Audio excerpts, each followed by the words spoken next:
ভাবুন তো, লক্ষ লক্ষ বছর ধরে পৃথিবীর মানচিত্রে এমন কিছু ছিল যা আমাদের চোখের সামনেই লুকিয়েছিল, অথচ আমরা কেউ তা বুঝতে পারিনি। বিজ্ঞানীরা কয়েক দশক ধরে যেটিকে মিথ্যা, ভুল ধারণা কিংবা অপ্রমাণিত তথ্য বলে উড়িয়ে দিতেন, আজ সেই তথ্য প্রমাণিত হয়েছে। হ্যাঁ, পৃথিবীর লুকানো অষ্টম মহাদেশ এবার সত্যিই খুঁজে পাওয়া গেছে। কিন্তু প্রশ্ন হচ্ছে, কোথায় ছিল এই রহস্যময় মহাদেশ? কেন হাজার বছর ধরে আমরা এটিকে খুঁজে পাইনি, বরং এর সাথে লুকিয়ে আছে পৃথিবীর অতীতের ভয়ঙ্কর কোনো ঘটনা? আজকের ভিডিওতে আমরা আপনাকে নিয়ে যাব সেই ডুবে থাকা ভূমির গভীরে, যেখানে কোটি কোটি বছর আগের সভ্যতার চিহ্নও লুকিয়ে থাকতে পারে। পৃথিবীতে আসলে কতটি মহাদেশ?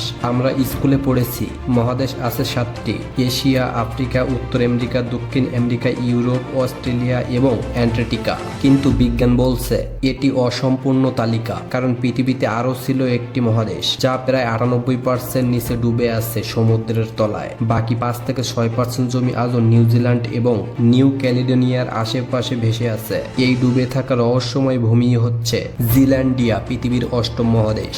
জিল্যান্ডিয়া নাম শুনেই কেন বিজ্ঞানীরা অবাক। জিল্যান্ডিয়া নামটি 1995 সালে প্রথম ব্যবহার করা হয়, কিন্তু তখন কেউই ভাবেনি এটি সত্যি একটি মহাদেশ হতে পারে, কারণ এটি ছিল পৃথিবীর সবচেয়ে অদ্ভুত জিওলজিক্যাল স্ট্রাকচার। উপরের অংশ খুব পাতলা, নিচের বিশাল প্লেট টানা, সম্পূর্ণ মহাদেশের মতো গঠন, কিন্তু অদ্ভুতভাবে প্রায় পুরোটা পানির তলে। বিজ্ঞানীরা বুঝতেই পারছিলেন না এটি মহাদেশ, দ্বীপ নাকি প্লেট ভেঙে তৈরি হওয়া কোনো বিশাল চূড়া। অবশেষে সত্যি প্রমাণ। 2017 সালে আন্তর্জাতিক গবেষক দল সমুদ্রের গভীরে বিশাল ড্রিলিং প্রজেক্ট চালায় এবং তারা যা পেলেন সবাইকে স্তব্ধ করে দেয়। ড্রিলিং কোরের ভেতরে পাওয়া যায় পাতলা কন্টিনেন্টাল ক্রাস্ট, যা শুধুমাত্র মহাদেশেই থাকে। 10 কোটি বছরের পুরনো ফসিল, আগ্নেয় শিলার স্তর, মহাদেশীয় প্লেটের মতন কাঠামো। এটি প্রমাণ করে জিল্যান্ডিয়া সত্যি একটি পূর্ণাঙ্গ মহাদেশ। এত বছর ধরে লুকিয়েছিল শুধু এই কারণে যে এটি ধীরে ধীরে নিচে নামতে নামতে প্রায় পুরোটা সমুদ্রের নিচে হারিয়ে গেছে।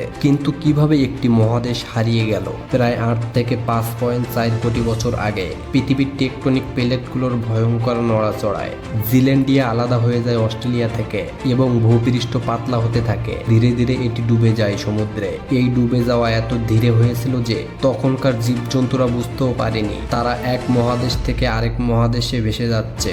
অনেক গবেষক তো বলেন এটি এক ধরনের স্লো মোশন সাইনকিং কন্টিনেন্ট। জিল্যান্ডিয়ার রহস্যময় জীবন। আপনি কি জানেন জিল্যান্ডিয়ার পানির নিচে এমন কিছু পাহাড় আছে যেগুলো আকারে ইউরোপের অল্পস পর্বতের মতো? কিছু জায়গায় রয়েছে লুকানো আগ্নেয়গিরি, বিশাল ক্যানিয়ন, ডুবে যাওয়া নদীর চিহ্ন, 100 মিলিয়ন বছর আগের বনভূমির প্রমাণ। বিজ্ঞানীরা বিশ্বাস করেন এই মহাদেশে একসময় বিচিত্র প্রজাতির প্রাণী বাস করত, যাদের অনেকেই এখন বিলুপ্ত। আর সবচেয়ে বড় প্রশ্ন, এখানে কি কোনো প্রাচীন মানব জাতির চিহ্ন লুকানো রয়েছে? এটি এখনো রহস্য। জিল্যান্ডিয়ার উন্মোচন। সাম্প্রতিক স্যাটেলাইট ম্যাপিং এবং 3D সিসমিক স্ক্যানিং দেখিয়েছে জিল্যান্ডিয়া কোনো সাধারণ ভাঙা ভূমি নয়, বরং এটি প্রায় 5 মিলিয়ন বর্গ কিলোমিটার বিশাল এক মহাদেশ, অর্থাৎ ভারতের দ্বিগুণ আকারের। তবে এর মাত্র 6% পৃথিবীর উপরে দেখা যায়, যা আমরা আজ নিউজিল্যান্ড বলে জানি। কেন এত গুরুত্বপূর্ণ এই আবিষ্কার? এই আবিষ্কার শুধু একটি মানচিত্র পরিবর্তন করেনি, বরং বদলে দিয়েছে আমাদের পৃথিবীর বয়স সম্পর্কে ধারণা। প্লেট টেকটনিক তথ্য, প্রাণী ও উদ্ভিদের পরিবর্তন, সমুদ্রের নিচের ভূগান্তিক ইতিহাস। সবচেয়ে বড় কথা, এটি দেখিয়েছে যে পৃথিবী আজও সম্পূর্ণভাবে পরিচিত নয়। এখনো অনেক কিছু আমাদের চোখের সামনে লুকিয়ে আছে। জিল্যান্ডিয়া কি আবার উঠে আসতে পারে? বিজ্ঞানীদের অনেকের মত টেকটনিক প্লেটের নড়াচড়ায় ভবিষ্যতে জিল্যান্ডিয়ার কিছু অংশ ধীরে ধীরে উপরে উঠতে পারে।